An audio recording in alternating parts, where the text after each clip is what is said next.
Average. Average क्या होता है? दो या दो से अधिक सजातीय राशियों का औसत वह राशि होती है जो उन राशियों के योगफल में उनकी संख्या से भाग देने से होती है। एवरेज बोल सकते हैं राशियों का योगफल अपॉन राशियों की संख्या। कुछ एग्जाम्पल देखते हैं। यदि प्रथम n प्राकृतिक संख्याओं का औसत होगा n+1/2। प्रथम n प्राकृतिक संख्याओं के वर्गों का औसत होगा n+1 2n+1/6।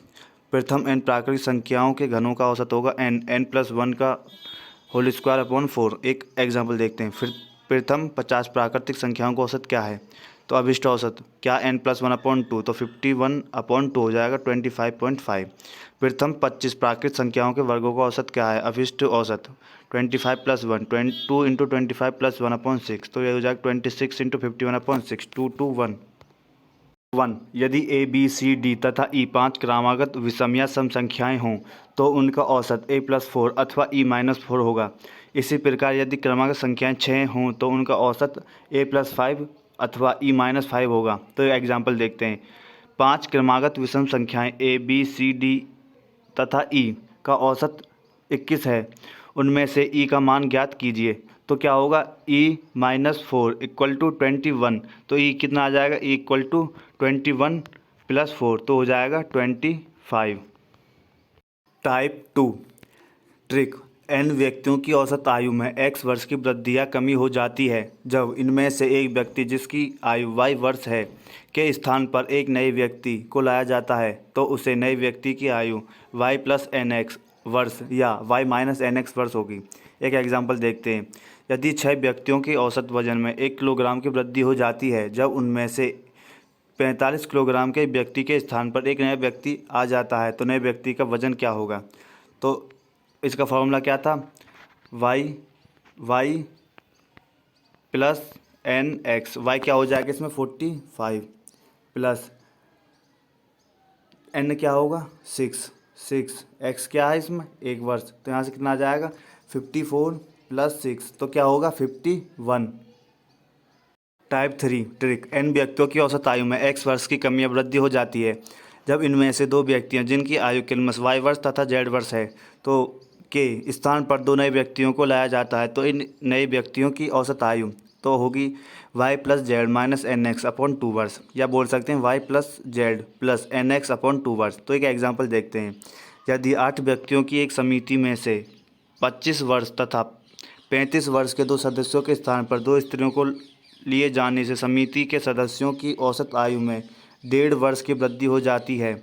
इन 2 स्त्रियों की आयु क्या होगी? तो इसका फॉर्मूला क्या लगेगा? फॉर्मूला लगेगा y + z + nx/2। तो यहाँ से y क्या हो जाएगा? 25, z क्या हो जाएगा? 35 और n क्या हो जाएगा? 8 व्यक्तियाँ, और ये x होगा 1.5, तो अपॉन क्या होगा? 2। यहाँ से करेंगे, यहाँ से आएगा 60 + 12/2, तो ये क्या हो जाएगा? 72/2, तो यहाँ से आएगा 36। टाइप 4। यदि n व्यक्तियों की औसत आयु x वर्ष हो और इनमें m व्यक्तियों जिनकी औसत आयु y वर्ष है चले जाएं तथा इनके स्थान पर इतने ही व्यक्ति जिनकी औसत आयु z वर्ष है सम्मिलित हो जाएं तो अब n व्यक्तियों की औसत आयु फॉर्मूला होगा x माइनस के m × y - z/n वर्ष। तो एक एग्जांपल देखते हैं। एक कक्षा के 40 छात्रों की औसत ऊंचाई 145 सेंटीमीटर है। इनमें से 8 छात्र जिनकी औसत ऊंचाई 142 सेंटीमीटर है उस कक्षा से चले जाते हैं तथा उनके स्थान पर 8 अन्य छात्र जिनकी औसत ऊंचाई 147 सेंटीमीटर है सम्मिलित हो जाते हैं। अब कक्षा के छात्रों की नई औसत ऊंचाई क्या है? तो फॉर्मूला क्या है इसमें? x - m y - z/n। तो यहाँ से x क्या होगा?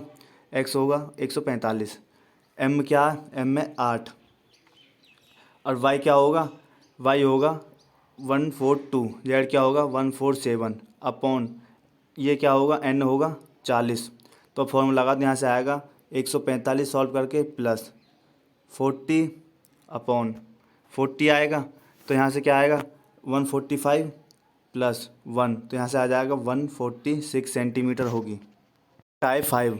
यदि n संख्याओं में से प्रथम n-1 संख्याओं का औसत x तथा अंतिम n-1 संख्याओं का औसत y हो तो फॉर्मूला होगा पहली संख्या माइनस अंतिम संख्या = n-1 × x - y। तो एक एग्जांपल देखते हैं। 4 संख्याओं में से पहली 3 का औसत 15 है और अंतिम 3 का औसत 16 है। यदि अंतिम संख्या 19 है तो पहली संख्या क्या होगी? तो पहली संख्या माइनस अंतिम संख्या क्या है इसमें 19 इक्वल टू n क्या हो जाएगा? n होगा 3, पहले 3 का 3 इंटू x क्या होगा 15, y क्या होगा? y होगा 16। यहाँ से आएगा या सॉल्व करेंगे तो यहाँ से आएगा माइनस का 3। तो हम पहली संख्या क्या होगी हमारी? पहली संख्या होगी ये इधर माइनस में उधर जाके किस में हो जाएगी? प्लस में, माइनस के 3। तो पहली संख्या क्या होगी? 16। टाइप 6, यदि n परिणामों का औसत x हो और इनमें से प्रथम n परिणामों का औसत y अतः अंतिम m परिणामों का औसत z हो तो m वा परिणाम होगा m y plus z minus N X, या m प्लस 1 परिणाम होगा N X minus M Y plus Z. तो एक फॉर्मूला देखते हैं। 13 परिणामों का औसत 42 है यदि प्रथम 7 परिणामों का औसत 44 अथवा अंतिम 7 परिणामों का औसत 43 हो तो 7वां परिणाम क्या होगा? तो इसमें फॉर्मूला क्या लगेगा? इसमें लगेगा M Y plus Z minus के एन एक्स। तो इसमें एम क्या हो जाएगा 7, वाई क्या हो जाएगा 44 और इसमें जेड क्या हो जाएगा 43, एन क्या हो जाएगा 13 ये रहा, और इसमें x क्या होगा 42। इसे सॉल्व करेंगे तो यहाँ से आएगा 609 माइनस 546। तो यहाँ से कितना आएगा? यहाँ से जब वो करेंगे माइनस करेंगे यहाँ से आएगा 63। क्या आएगा 63। टाइप 7, यदि कोई वस्तु दो असमान चाल x किलोमीटर पर घंटा तथा y किलोमीटर पर घंटा से क्रमशः दो समान दूरियां तय किए हों तो पूरी यात्रा के लिए उसके औसत चाल क्या होगी? तो फॉर्मूला होगा 2xy upon x plus Y kilometre पर घंटा। तो एक एग्जांपल देखते हैं। एक जहाज़ 10 किलोमीटर प्रति घंटा की गति से एक निश्चित दूरी तक जाता है और 15 किलोमीटर घंटा की गति से वापस लौट आता है तो कुल दूरी के लिए उसकी औसत गति क्या होगी? तो फॉर्मूला क्या? 2x x plus Y. तो 2 क्या हो जाएगा 2, x क्या हो जाएगा 10, y क्या हो जाएगा 15। तो यहाँ से कितना आ जाएगा 2 इंटू 10 इंटू 15 अपॉन 10 प्लस 15। तो यहाँ से आ जाएगा 150 150 300। तो यहाँ से कितना आ जाएगा? नीचे आएगा 25 इतना आ जाएगा यहाँ से। और इसका फिर पूरा कितना आएगा? ये आएगा 12 किलोमीटर पर घंटा।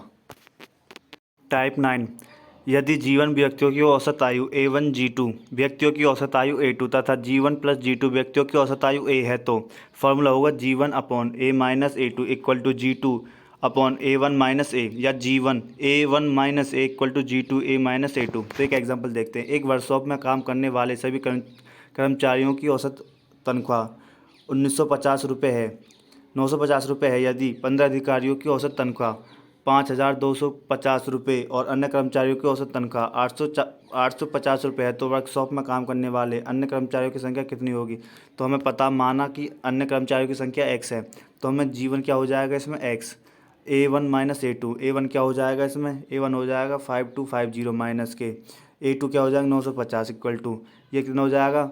G2 हो जाएगा 15 equal to upon 950 minus 850। So यहाँ से आएगा x upon 4300 equal to 15 upon 100। तो यहाँ से x की वैल्यू आएगी 645।